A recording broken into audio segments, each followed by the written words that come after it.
Foot corn, जिसे आम भाषा में गोखरू कहते हैं, पैरों में कॉर्न हो जाना। ये देखिए, बहुत ज़्यादा तकलीफ होती है, चलने में परेशानी होती है, चल नहीं पाते हैं, दर्द लगता है, डिस्कम्फर्ट हो जाता है, खड़े रहने में तकलीफ होने लगती है।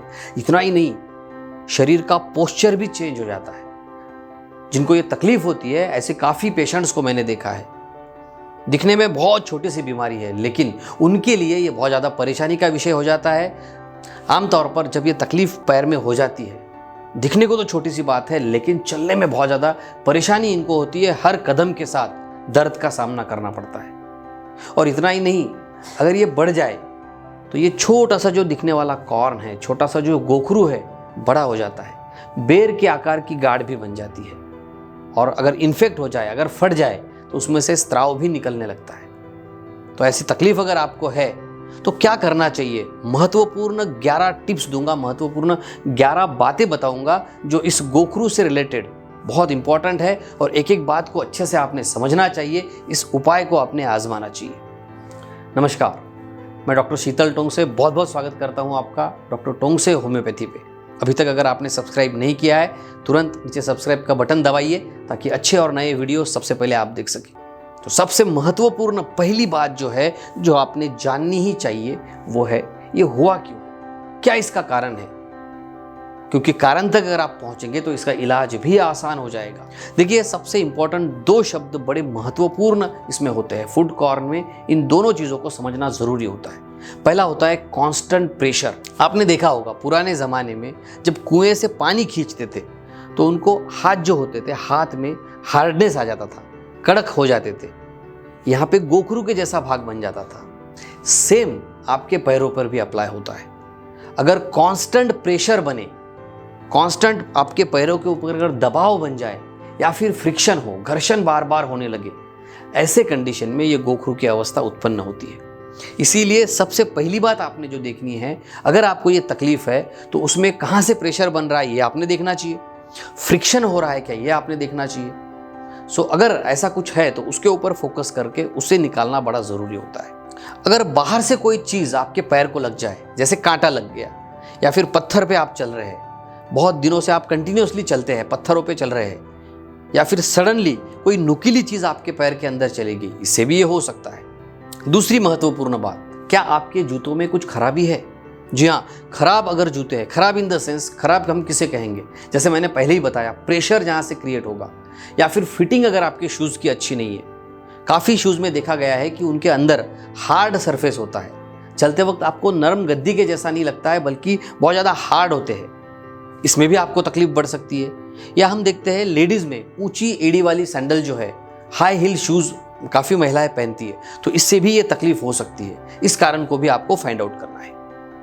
तीसरी महत्वपूर्ण बात, क्या आप ज़्यादा देर तक चलते हैं? काफ़ी लोग बहुत देर तक पैदल चलते हैं। नंगे पैर अगर आप ज़्यादा देर तक चल रहे हैं, या फिर शूज़ अच्छे नहीं है और बहुत डिस्टेंस आप कवर कर रहे हैं, तो इससे भी तकलीफ हो सकती है। पैरों पर दबाव डालने वाला कोई भी काम अगर आप करते हैं, जैसे खेती में कुछ लोग काम करते हैं या गार्डनिंग करते हैं, ऐसे लोगों में भी ये तकलीफ आम देखी जाती है। चौथी महत्वपूर्ण बात, अगर आपको पता चल चुका है कि हार्ड शूज़ की वजह से ये तकलीफ हो रही है, या फिर कारण तक आप नहीं भी पहुँचे, लेकिन फिर भी इस बात की तरफ आपने विशेष ध्यान देना चाहिए कि आपके शूज़ बहुत ही अच्छे फिटिंग के हो, नरम हो। इससे क्या होगा? दर्द कम होगा, दर्द से आप बच जाएंगे और तकलीफ आपकी आगे बढ़ेगी भी नहीं। 5वां महत्वपूर्ण काम आपने करना है, यूज़ शू इंसर्ट। जी हाँ, शूज़ के अंदर डालने के लिए कुछ इंसर्ट्स मिलते हैं, पैड मिलता है जिसे जेल पैड कहते हैं। सो जेल पैड का यूज़ करिए।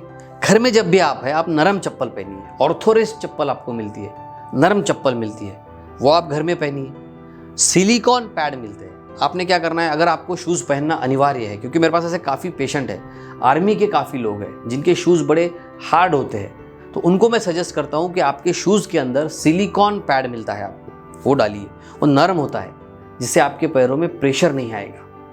6 नंबर की महत्वपूर्ण बात जो आपने ध्यान में रखनी है, अपने पैरों को मॉइस्चराइज रखने के लिए एक अच्छे क्वालिटी का क्रीम या लोशन आप लगा सकते हैं, मॉइस्चराइजर आप लगा सकते हैं। उद्देश्य बड़ा सिंपल है, पैरों को नरम रखना।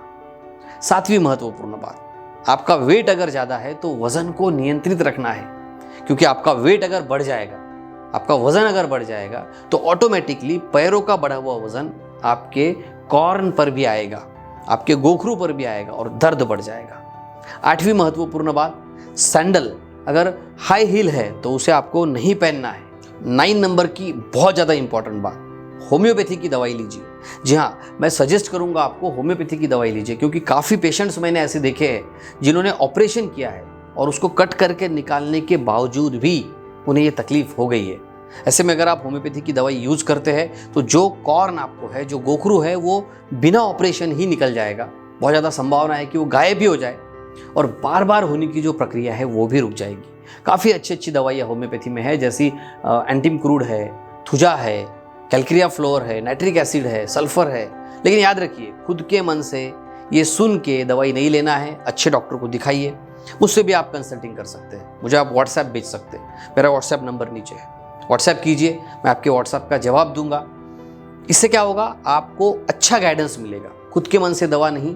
ये ध्यान में रखिए, आपके पैरों के हिसाब से, कॉर्न के हिसाब से शूज़ बनवा लेना, ये ऑप्शन उन लोगों के लिए है, क्योंकि मैंने काफ़ी पेशेंट्स कॉर्न के देखे हैं। ये आइडिया उन लोगों के लिए है जो बहुत ज़्यादा परेशान है, क्योंकि मैंने ऐसे काफ़ी लोग देखे हैं, बड़े बड़े ऑफिस में काम करने वाले लोग, वो यूज टू हो जाते हैं, इस दर्द को वो जीवन का एक भाग समझने लगते हैं और उसी दर्द के साथ चलते रहते हैं। सो मैं आपको यहाँ पे सजेस्ट करूँगा, ये टिप आपके लिए बहुत इंपॉर्टेंट है, आप कस्टमाइज करके शूज़ या चप्पल बनवाइए।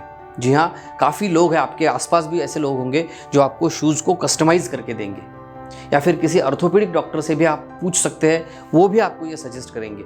जहाँ पर भी कॉर्न है उसके हिसाब से अगर शूज़ को एडजस्ट किया जाए तो आपका दर्द, आपकी तकलीफ तुरंत कम हो जाएगी, आपको डेली एक्टिविटीज़ में, चलने में, घूमने में तकलीफ नहीं होगी। टिप नंबर 10, फुट रोलर का आपको उपयोग करना है। जी हाँ, आपके पैरों को मालिश करना है।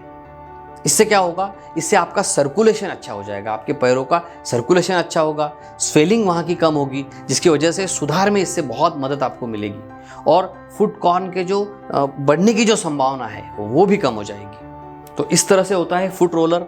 आप पैर रख के ये फुट रोलर से ऐसा घुमा सकते हैं जिससे आपकी तकलीफ कम हो सकती है। तो ये सभी उपायों को आपको करना है। याद रखिए, फुट कॉर्न को एडजस्ट करा के लेने की बजाय इसके उपाय की तरफ ध्यान दीजिए और लाइफस्टाइल को अच्छा बनाइए। आशा करता हूँ ये वीडियो आपको ज़रूर पसंद आया होगा। आपके दोस्तों तक भी इस वीडियो को ज़रूर शेयर कीजिए। तो हंसते रहिए, मुस्कुराते रहिए। धन्यवाद।